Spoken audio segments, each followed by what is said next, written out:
Good morning, सत श्री अकाल, जय Siya Ram. Welcome to my new vlog. पिछले लास्ट वीडियो में मैंने कहा था कि अब व्लॉग्स जो हैं वो रेगुलर आएंगे, लेकिन नहीं डाल पाई क्योंकि बना ही नहीं पा रही थी। जस्ट बिकॉज मेरे हस्बैंड को अटैक आ गया था, जिसकी वजह से काफ़ी थोड़ा बहुत अप डाउन्स थे, बट अब वो ठीक है। तो आई थॉट कि अब फिर से कुछ शुरुआत की जाए। इसके लिए अभी शुरुआत करते हैं हम। अभी जो त्यौहार है सबसे बड़ा महिलाओं के लिए, सौभाग्यवती स्त्रियों के लिए, जिसकी विशेषता के बारे में हमारे शास्त्रों में, प्राचीन ग्रंथों में भी मिलता है, और वो त्यौहार है सौभाग्यवती स्त्रियों का करवा चौथ। उत्तर भारत और पश्चिम भारत के बहुत सारे ऐसे राज्य हैं जहाँ पर ये त्यौहार बहुत उत्साह से मनाया जाता है। इस दिन सौभाग्यवती जो भी मैरिड वुमेन्स होती हैं, सुहागन होती हैं, वो अपने पति की लंबी उम्र के लिए भगवान से प्रार्थना करने के लिए ये व्रत रखती हैं। पूरा दिन निर्जल रहती हैं, कुछ खाएंगी पिएंगी नहीं, इवन पानी भी नहीं पीती हैं। तो रात में चंद्रमा देखकर, उनकी पूजा करके, उनको अर्घ दे के, भोग लगाकर, उसके बाद अपने पति के हाथों से पानी लेकर ही अपने व्रत को खोलती हैं। प्राचीन काल में सेना में काम करने वाले जो पुरुष होते थे, उनकी जो पत्नियां होती थी, वो उनकी लंबी आयु के लिए भगवान से प्रार्थना करने के लिए ये निर्जल व्रत रखा करती थी, और ये भी प्रार्थना करती थी कि वो दुश्मनों से जब लड़ें तो जिंदा वापस आएं, उनकी सलामती के लिए और उनकी जीत के लिए ये व्रत करती थी। व्रत की शुरुआत होती है ब्रह्म मुहूर्त से। ब्रह्म मुहूर्त से लेके सूरज की पहली किरण निकलने तक सरगी ली जाती है, जिसमें फीनियाँ होती हैं, दूध में डाल के खाते हैं, फ्रूट्स हो गए, ड्राई फ्रूट्स हो गए, और कहीं कहीं जगह पे प्रॉपर खाना भी बनाया जाता है। तो उस तरह से वो पहला एक सूरज की पहली किरण निकलने से पहले पहले लेडीज सरगी के रूप में खाना खा लेती हैं, और फिर पूरा दिन निर्जल और निराहार रहती हैं, तो कुछ खाएंगी भी नहीं और पानी भी नहीं पिएंगी। फिर उसके बाद अपने टाइम के अकॉर्डिंग जैसा उनके यहाँ चल रहा होता है, अब पहली पीढ़ी ने जैसे किया होता है, उनकी सास ने और जो परिवार वाले बड़े बुजुर्ग हैं उन्होंने किया है, उस तरह से वो पूजा करती हैं। पूजा के बाद वो एक बार, कुछ लोग तो जल ले लेते हैं, कुछ नहीं लेते हैं, तो इस तरह से वो अपने घर के हिसाब से चलते रहते हैं। फिर आता है जैसे मैं करती हूँ कि पूजा के लिए जाती हूँ, और वहाँ पे पूजा करने के बाद में जब घर आते हैं तब एक ग्लास जल और बस चाय का एक कप ले लिया, बस। उसके बाद फिर कुछ खाना नहीं, पीना नहीं।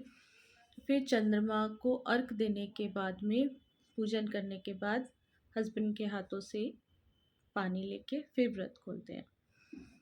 तो हर किसी का अपना एक अलग तरीका होता है त्यौहार मनाने का। वैसे ही करवा चौथ का भी है, कोई किसी तरीके से रखता है, कोई किसी तरीके से रखता है।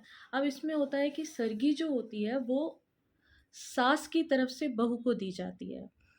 मायके से भी पहला अगर व्रत है करवा चौथ का, तो मायके से भी सरगी आती है, और फिर आगे जैसे उनके चलता रहता है। कहीं पे हर बार आती है माँ, थोड़ा सा जिस मायके से जो सरगी आती है उसके अंदर फेनियाँ होती हैं, और मठरी होती है, मिठाई हो गई, जो बाकी जैसे पेरेंट्स का मन करता है वो अपने हिसाब से आगे कंटिन्यू करते हैं।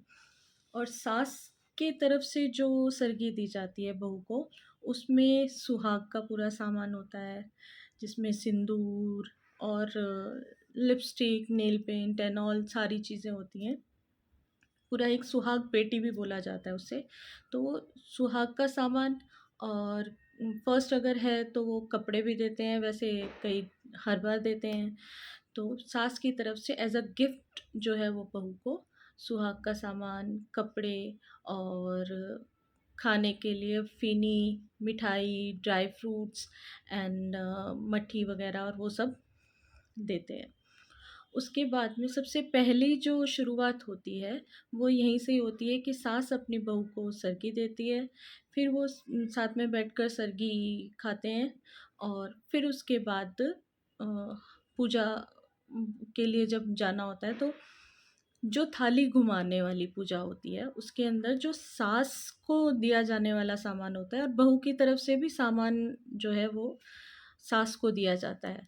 तो सासू माँ को देने के लिए भी यही होता है कि कपड़े होते हैं और सुहाग का सामान होता है और शगुन होता है, ड्राई फ्रूट होता है। तो ये सब एक थाली में रख के और उसको जो थाली घुमाते हैं, उसके अंदर वो सास का सामान होता है, जो उन्होंने अपनी तरफ से एज़ अ गिफ्ट देना होता है। तो वो सब पूजा में घुमाने के बाद में पूजा के बाद वो सास को दे दी जाती है। तो यही सब होता है, तो इसके लिए अब कुछ सामान खरीदना भी पड़ता है। तो अभी चलते हैं, पहले अपन सामान लेते हैं और देखते हैं मार्केट में क्या है, किस तरह की रौनक है, तो वो भी आपको दिखाते हैं कि क्या चल रहा है, किस तरह के करवे आ रहे हैं। और अभी तो जिस तरह से आगे हम जनरेशन टू जनरेशन आगे बढ़ रहे हैं, तो अलग-अलग रिचुअल्स भी अब बच्चे भी आजकल निकालते जा रहे हैं। तो सब चल रहा है। देखते हैं कि अभी मार्केट में क्या अवेलेबल है, मुझे भी कड़े लेने हैं, तो लेते हैं। मैं लेती हूँ लाख के कड़े। लाख मतलब ये वाला लाख नहीं जो ज्वेलरी में पहनते हैं लाख, वो वाला। तो लाख वाले कड़े जो ऐसे मौके पे पहनना शुभ भी माना जाता है। कई कांच की चूड़ियाँ लेना पसंद करते हैं और कईयों के यहाँ पे कांच ही शुभ माना जाता है। बट मेरे यहाँ ऐसा कुछ था नहीं, तो मैंने लाख की चूड़ियाँ लेना शुरू कर दिया था। तो मैं लाख के कड़े लेने हैं मुझे, तो वो भी लेते हैं और देखते हैं आगे कि आगे का मार्केट का माहौल कैसा रहता है। और आपको दिखाती हूँ कि करवे किस तरीके से मिलते हैं और क्या-क्या सामान और मिल रहा है। पहले तो सिंपल सा हुआ करता था कि सब कुछ मिट्टी का सिंपल करवा और सिंपल जो है आप हम लोग रखते हैं, तो एक छोटा-सा स्टील का जो कलश होता है लोटा जिसको बोलते हैं, बस उसी में ही जल भर के सुबह जब सर्गी के टाइम में वो रख देते हैं, वही शाम को पूजा के टाइम लेके जाते हैं और उसी से ही रात को अर्घ देते हैं, जिससे व्रत खोला जाता है। उसी पानी से ही व्रत खोलते हैं। तो अब देखते हैं आगे क्या रहता है। लेट्स गो, चलते हैं मार्केट। मार्केट चले उससे पहले एक सवाल जो अधिकतर सबके मन में आता है कि हम करवा चौथ मनाते क्यों हैं, ये कब से शुरू हुआ। ये एक मेन क्वेश्चन जो है वो सबके आता है कि आखिर ये मनाना शुरू कैसे हुआ। तो पौराणिक काल से ये मान्यता है कि सती सावित्री, सत्यवान, ये नाम से तो हम बहुत अच्छे से अवगत हैं कि सत्यवान की जब मृत्यु हुई तो सावित्री यमराज के पास से, मतलब उनके पास से अपने पति की जान, सत्यवान की जान को छुड़ा के लेके आई थी। लेकिन वो कहानी क्या है, आखिर ऐसा क्या था। तो पौराणिक काल से ये कहा जाता है कि जब सत्यवान की मृत्यु हुई और सावित्री ने जाना कि उसके पति की मृत्यु हो गई है और यमराज उनकी आत्मा को ले गए हैं, तो सावित्री ने यमराज से बहुत प्रार्थना की, खूब रोई कि मेरे पति की जान वापस लौटा दें। लेकिन यमराज ने कहा कि सत्यवान का समय था, उसे जाना था, इसलिए उसे इस दुनिया से जाना ही पड़ेगा। पर सावित्री ने हार नहीं मानी। वो करीबन कहा जाता है कि 1 साल तक अपने पति सत्यवान की जो बॉडी थी, जो शव था, उनको लेके वो बैठी रहीं खूब रोईं, खूब प्रार्थना की, खूब व्रत और उपवास खूब किए। तो साल भर तक जब वो ये सब करती रहीं, यमराज से खूब प्रार्थना करी कि वो उनके पति की जान को वापस लौटा दें। तो साल भर के बाद यमराज खुश हो गए। उन्होंने सावित्री से बोला कि माँगो, कोई वर माँगो, वरदान माँगो। तो सावित्री ने कहा कि मुझे तो अपने पति की जान चाहिए। तो उन्होंने कहा ये मैं नहीं लौटा सकता, इसके पति की जान, तुम्हारे पति की जान के अलावा तुम कुछ भी मांगो। तो सावित्री ने कहा ठीक है, मेरे पति की जान नहीं देते तो मैं कई सारे बच्चों को जन्म देना चाहती हूँ, उन्हें पालना चाहती हूँ। तो अब यमराज जी आ गए बड़े प्रॉब्लम में कि ये तो सती सावित्री है, जो कभी किसी और के बारे में तो सोच भी नहीं सकती। तो अगर किसी के बारे में सोचेंगे नहीं तो बच्चे, तो संतान कहाँ से होगी। तो हार कर उन्हें सावित्री के पति सत्यवान की जान सावित्री को लौटानी पड़ी कि अब तो वरदान तो देना पड़ेगा, जो वरदान मांगा है सावित्री ने वो तो पूरा करना पड़ेगा। तो इसीलिए कहा जाता है कि ये व्रत उस समय से ये शुरू किया गया था। तो ये तो एक कहानी थी कि जिससे ये शुरू हुआ कि करवा चौथ का व्रत नाम से शुरू किया गया। और जो हम लोग उसमें कहानी सुनते हैं जब वो थाली घुमाई जाती है कि बीच-बीच में थाली घुमाते हैं और थोड़ी-थोड़ी स्टोरी जो है वो कहानी जो है वो कथा पढ़ी जाती है और बीच-बीच में वो 7 बार थाली को एक पास ऑन किया जाता है। तो उसमें कहा जाता है कि एक साहूकार था जिसके 7 बेटे और 1 बेटी थी। और वो सातों भाई अपनी बहन से बहुत प्यार करते थे। इतना प्यार कि खुद खाने से पहले वो अपनी बहन को खिलाते थे। अपने भाइयों की लाडली, बहुत लाडली। तो एक बार करवा चौथ के दिन वो अपने मायके आई हुई थी। अपनी भाभीयों के साथ उसने भी व्रत किया। तो वो पहली बार था कि उसे पता ही नहीं था कि व्रत किया कैसे जाता है। भाभीयों से जाना कि कैसे करते हैं। तो भाइयों ने मना कर दिया कि नहीं नहीं तुम मत रखना, तुम्हें भूखा रहना पड़ेगा, निर्जल रहना पड़ेगा, हम तुम्हें ऐसे देख नहीं पाएंगे। लेकिन उसने कहा नहीं, मुझे तो अपने पति के लिए करना है व्रत। भाभीयों ने भी कहा कि हाँ करना चाहिए। तो उनका ठीक है, रखो। तो पूरा दिन निकल गया, सब पूजा हो गई, सब कुछ हो गया। तो शाम को जैसे ही वो व्यापारी जो उसके भाई थे वो घर लौटे तो अपनी बहन को थोड़ा उथल-पुथल होता हुआ देखा। तो उन्होंने पूछा कि क्या हुआ? तो उसने कहा कि चाँद तो निकल नहीं रहा है और मुझे बहुत भूख लग रही है। तो भाभीयों ने कहा अभी तो बहुत टाइम है निकलने में चंद्रमा को। तो भाइयों को थोड़ी देर देखते रहे अपनी बहन को, लेकिन जब थोड़ी देर उसको इधर से उधर भूख के मारे तड़पते देखा तो उनसे रहा नहीं गया। तो उन्होंने अपने घर से थोड़ी दूर जाके एक पीपल के पेड़ के पीछे आग जला दी और अपनी बहन को कहा कि ले बहन, चंद्रमा निकल आया, अब तू दर्शन कर, पूजा कर और जाके खाना खा ले। तो उसने भी अपनी भाभी को बोला कि भाभी देखो चंद्रमा निकल आया, चलो पूजा करते हैं और फिर खाना खाते हैं, मुझे बहुत ज़ोरों से भूख लग रही है। तो भाभी ने उसे बहुत समझाया कि नहीं अभी तो समय ही नहीं निकला है कि चंद्रमा निकले, अब ये तुम्हारे भाई झूठ बोल रहे हैं, तुम्हें बहला फुसला रहे हैं, तुम्हें व्रत नहीं तोड़ना चाहिए, ये टूट जाएगा, ये खुलेगा नहीं, ये टूट जाएगा व्रत। तुम अपना व्रत खंडित मत करो, तुम अपने भाइयों की बात मत मानो। लेकिन बहन अपने भाइयों पे ऑब्वियसली भरोसा तो करती ही थी, उनके प्यार पे कैसे शक करते। तो उसने अपने भाइयों की बात मानी और जो आग थी उसको चलनी में से देखा, चंद्रमा समझ के दर्शन किए और पूजा करी और खाना खाने बैठ गई। अपनी भाभीयों को भी बोला तो भाभी ने तो मना कर दिया कि नहीं, ये तो नहीं है, हम तो जब निकलेगा तभी करेंगे। तो खूब कहा, लेकिन उन्होंने नहीं खाया। तो बहन जो थी उसने देख तो लिया ही था, तो बैठी खाना खाने के लिए।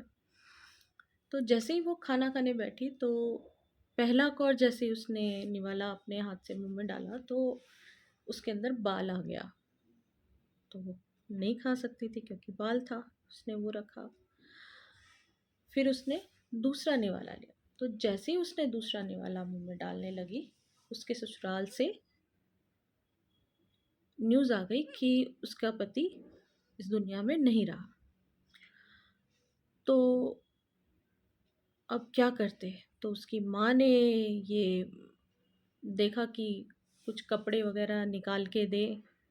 तो वो शुभ रंग वगैरह नहीं शुभ रंग वगैरह तो नहीं मिल रहे थे। तो जो कपड़े मिले वो दिया। एक सिक्का दिया कि ये सिक्का जो है वो जो तुम्हें अखंड सौभाग्यवती का वचन आशीर्वाद दे, उसी को ही देना। अपने ससुराल पहुंचते तक उसने खूब जनों के पैर छुए, आशीर्वाद मांगा। सबने, किसी ने सुखी रहे, किसी ने कोई, लेकिन अखंड सौभाग्यवती का आशीर्वाद उसको किसी ने नहीं दिया। अब जब वो अपने ससुराल पहुंची, तो देखा वहाँ रोना धोना हो रखा है। और जैसे ही गेट पे पहुंची, तो उसकी छोटी ननद वहाँ दरवाजे पे खड़ी मिली उसको।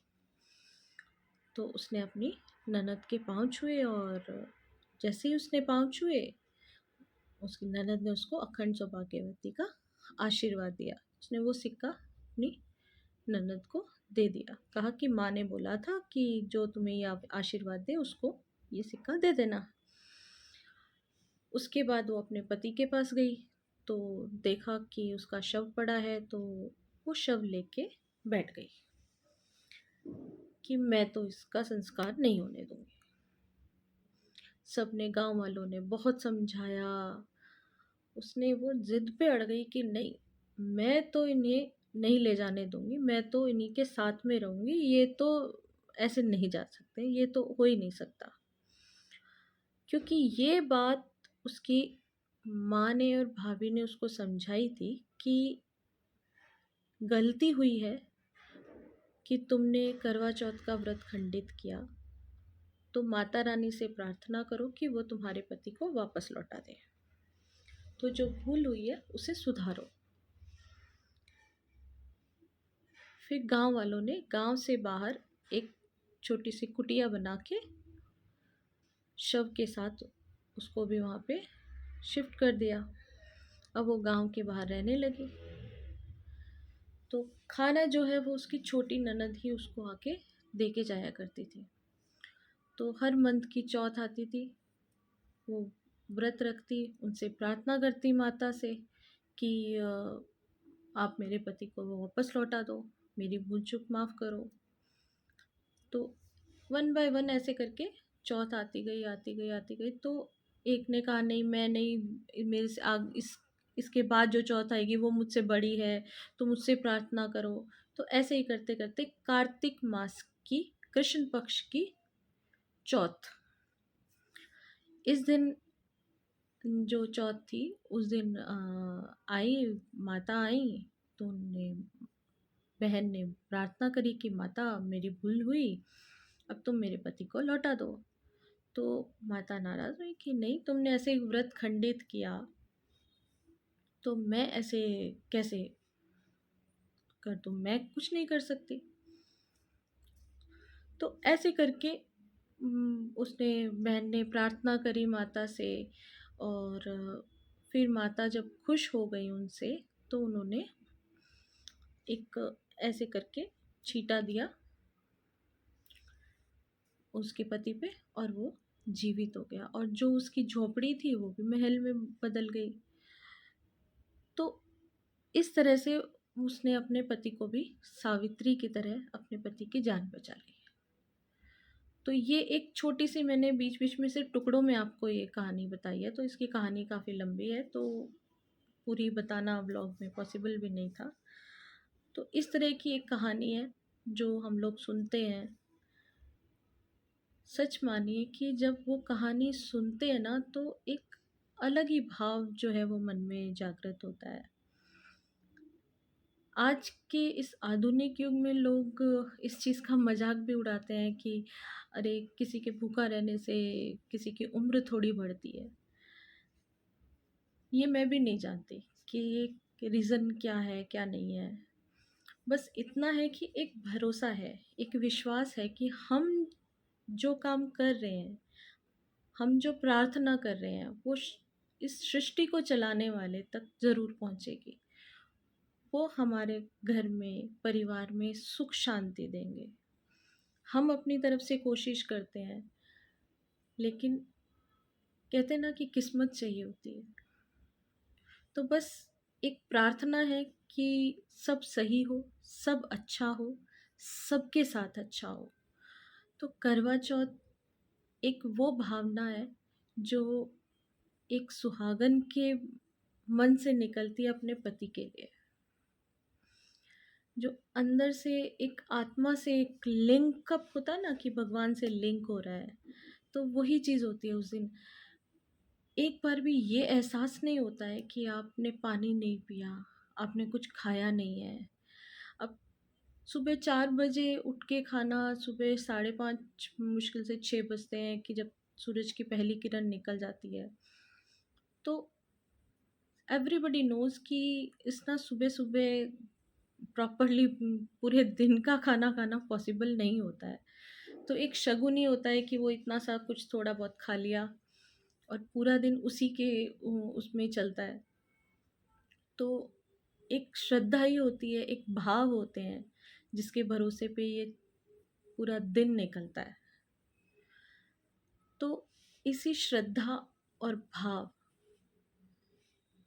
सबको साथ लेके चलिए चलते हैं, शुरू करते हैं व्रत और माता रानी से प्रार्थना करते हैं कि सबका व्रत सफल हो, सबको सुख समृद्धि मिले, उनकी मनोकामनाएं पूर्ण हो, सबका भला हो। चलो चलते हैं, अब बाकी का काम निपटाते हैं। जो भी सरगी का सामान और ये सब लेके आना है वो लेके आते हैं, कड़े भी लेके आते हैं। तो एक यही दिन होता है एक सुहागन के लिए कि पूरा सर से लेकर पाँव तक सजना, सुंदर बनना। शादी के बाद ये एक इकलौता त्योहार होता है जहाँ पूरी लाइफ तक जो एक फीमेल होती है वो एक दुल्हन की तरह सजती है। कुछ जगह पे बिल्कुल एक ब्राइड की तरह दुल्हन सजती है। मतलब दुल्हन मतलब जो एक मैरिड वुमन है, वो हर हर एक लड़की उस दिन जो शादीशुदा है, ये व्रत रख रही है, वो एक दुल्हन होती है। 16 श्रृंगार करती है। मैं भी करती हूँ। तो लेट्स सी कि मेहंदी भी लगाएंगे और तैयार भी होंगे। तो लेट्स सी आगे कैसे होते हैं, कैसे पूजा संपन्न होती है। तो देखो, चलो चलते हैं।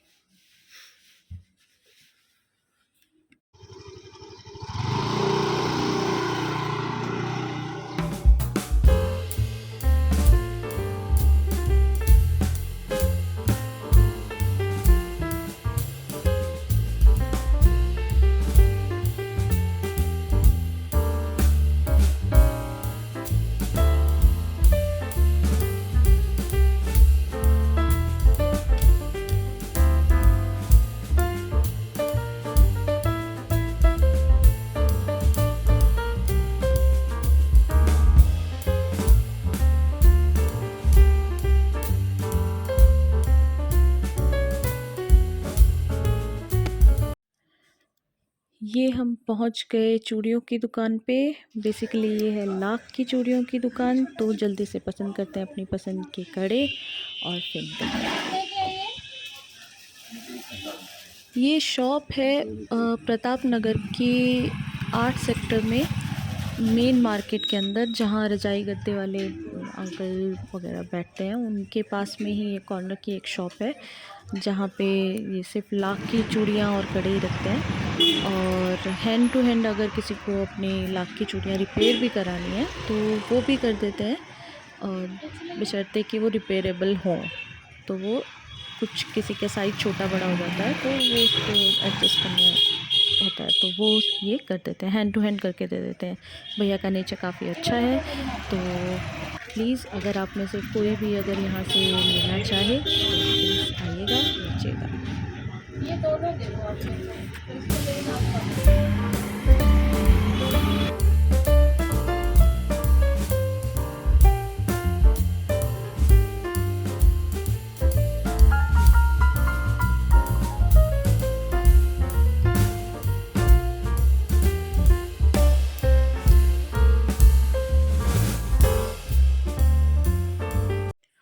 और यहाँ पर मिली हमें एक क्यूट सी हमारी फैमिली मेम्बर सब्सक्राइबर, जिनका भी था ये 3rd करवा चौथ, तो शी इज़ वेरी क्यूट।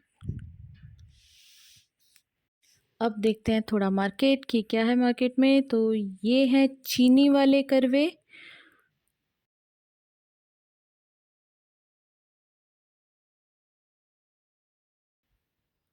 और ये हैं मिट्टी वाले करवे, और पूरा मार्केट सजा हुआ है करवा चौथ के सामान से। कहीं पे छलनियाँ रखी हुई हैं जिससे चंद्रमा जी को देखना है, और कहीं करवे रखे हैं जहाँ पूजा के लिए मिट्टी वाले हैं, कहीं पे चीनी वाले हैं, डेकोरेटिव। पूरा मार्केट रेड कलर के कपड़ों से और सुंदर सुंदर साड़ियाँ सूट सबसे भरा हुआ है।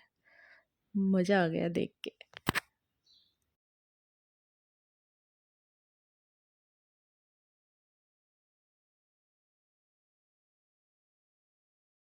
अब लेते हैं थोड़ी सी मिठाई और सरगी का थोड़ा सा सामान। अब मेहंदी टाइम। मेहंदी लगवानी तो दोनों हाथों और पैरों में भी थी, लेकिन टाइम ही नहीं मिला। कोई बात नहीं, जो हो जाए वही अच्छा।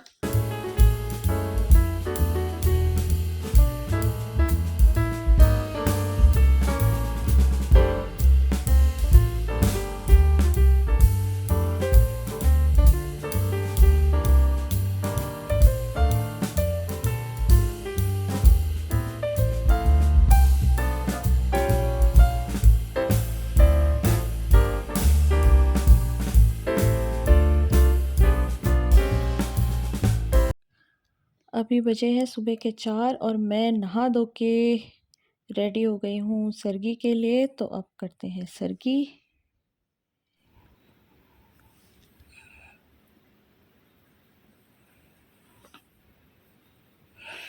ये मैंने निकाल लिया है पूजा के लिए सामान, जिसमें है सुहाग का सामान, और ये कुछ सरगी का होता है जो हम निकालते हैं पूजा के लिए। तो अब शाम को जब जाएंगे तो ये सब साथ लेके जाएंगे।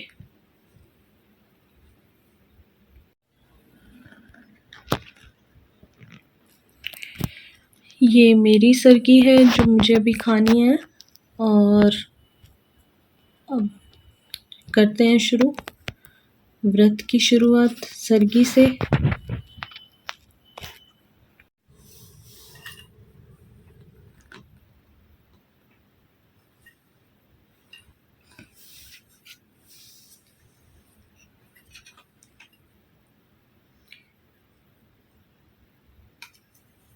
मेरी सरगी के अंदर है फेनिया दूध के अंदर, जिसमें मैंने थोड़ी सी चीनी डाली है, और साथ में मैंने डाला एक बनाना। खाली अच्छी नहीं लगती ना। जनरली लोग इसके अंदर बादाम और ड्राई फ्रूट्स और भी डाल लेते हैं, बट आई लाइक बनाना। माता का नाम लेके शुरू करते हैं। जय माता।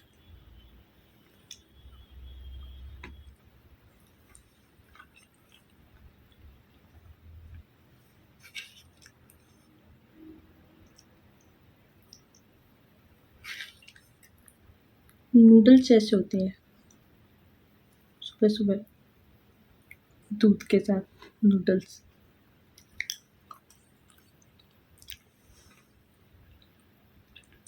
देसी हेल्दी नूडल्स। फिनिया आप वैसे भी खा सकते हो, ज़रूरी नहीं है कि व्रत में ही खाया जाता है। ये मोस्टली सर्दियों में भी खाते हैं लोग।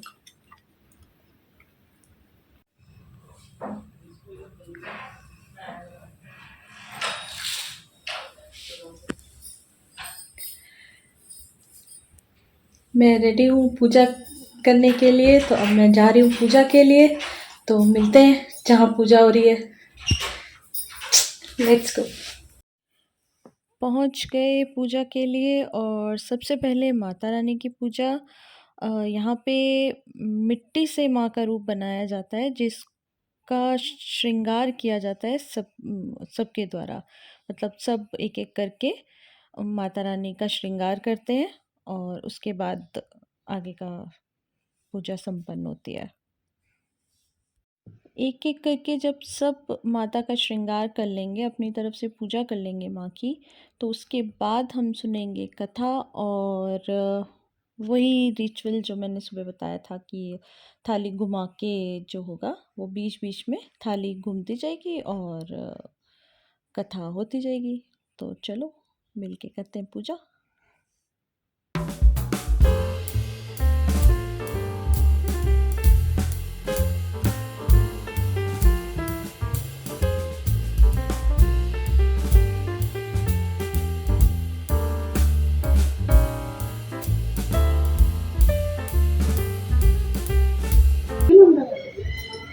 बोलो चौथ माता की जय, गणेश भगवान की जय। करवा चौथ का व्रत कार्तिक कृष्ण पक्ष की चंद्रोदय व्यापनी चतुर्थी को किया जाता है। यह सौभाग्यवती स्त्रियों का प्रमुख व्रत है। सौभाग्यवती स्त्रियां अपने सुहाग की रक्षा एवं कल्याणार्थ यह व्रत करती हैं। अब कथा शुरू होती है। पौराणिक कथाओं के अनुसार एक साहूकार था, उसके 7 बेटे और एक बेटी रत्नावती थी। सभी बेटों और बेटी का विवाह हो चुका था। विवाह के पश्चात रत्नावती पीहर में आई हुई थी। सेठानी सहित उसकी बहुओं और बेटी रत्नावती ने करवा चौथ का व्रत रखा हुआ था। बोलो माँ। करवड़ाल सर्व सुहागन करवड़ाल करवड़ा बटाया जवंदा चोली पाए लखीना टेरीना कुर्म चरकड़ा फेरीना बाण पैर पाईना सुतड़ा जगाईना लुटड़ा मनाईना पैन प्यारी बीरा चंचड़े ते पानी पी सुतड़ा जगाईना रुठड़ा मनाईना ले सर्व सुहागन करवड़ा ले सर्व सुहागन पीमाल ले सर्व सुहागन करवड़ा चंचड़े तुम्हारी पीमाल ले सर्व सुहागन करवड़ा चंचना रुठड़ा मनाईना ले सर्व सुहागन करवड़ा ले करवड़ा बटाइए जवंदा चोली पाइए लकतीना टेरीना कुर्म चरखड़ा फेरीना बाण पैर पाईना सुतड़ा जगाईना रुठड़ा मनाईना सर्व कुड़िए करवड़ा ले सर्व सुहागन करवड़ा ले करो कुड़िए कर। भाइयों की बात मान ली और अर्घ देकर भोजन करने बैठ गई। रत्नावती ने जैसे ही पहला निवाला तोड़ा, उसमें बाल आ गया। दूसरे निवाले पर छींक और तीसरे निवाला लेते ही ससुराल से पति की अकुशलता के समाचार मिले। इससे रत्नावती को शंका होने लगी कि उसका व्रत भंग हो गया है। इधर माँ ने बेटी को विदा करने के लिए संदूक खोला तो शुभ रंगों के वस्त्र नहीं मिले। विदा करते हुए माँ ने बेटी को वही वस्त्र और एक सोने का टका देते हुए कहा, ससुराल में सभी के पैर छूना, जो भी तुम्हें अखंड सौभाग्यवती का आशीष दे उसे ये टका दे देना।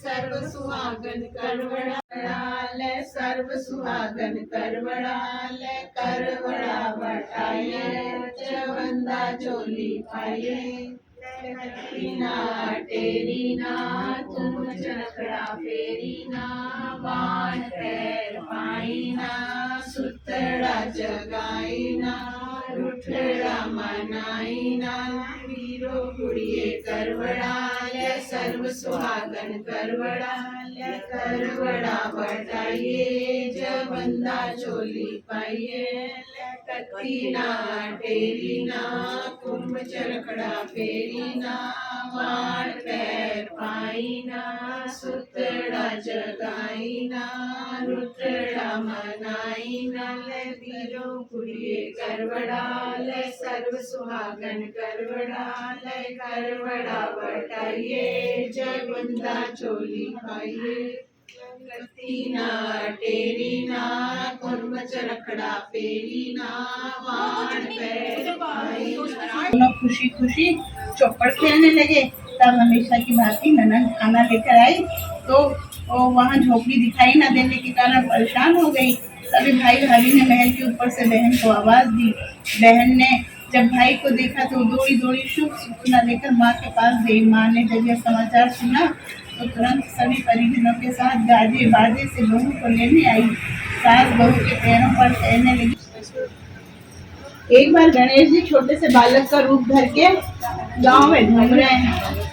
थोड़ी सी चावल, थोड़े से चीनी और एक चम्मच दूध लेके कहते हैं कोई मुझे खीर बना दो, कोई मुझे खीर बना दो।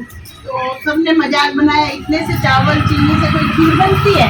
तो एक गणेश भगवान की जय।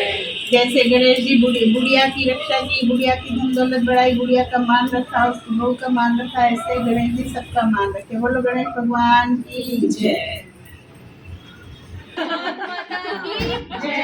थोड़ा सा हिलो अभी, है ना? बस हो गया ना, खड़े होना।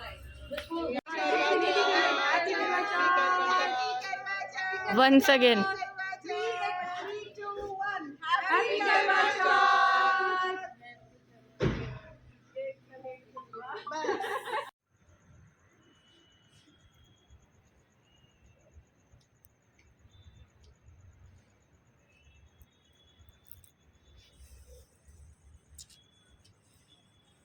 कब निकलेंगे पता नहीं।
जीते रहो जीते रहो।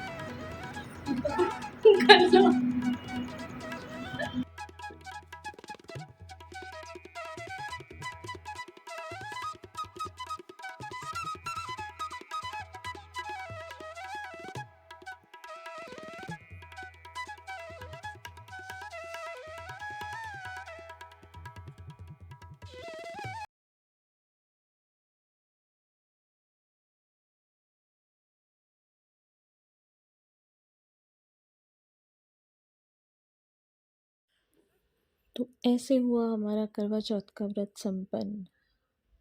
अगर आपको इसमें से कुछ भी अच्छा लगा हो तो please subscribe our channel and like. और अगर कुछ रह गया हो या कुछ गलत आपको लगा हो तो उसके लिए क्षमा। तो ऐसे ही हमारे ब्लॉग्स को पसंद करते रहिए, देखते रहिए।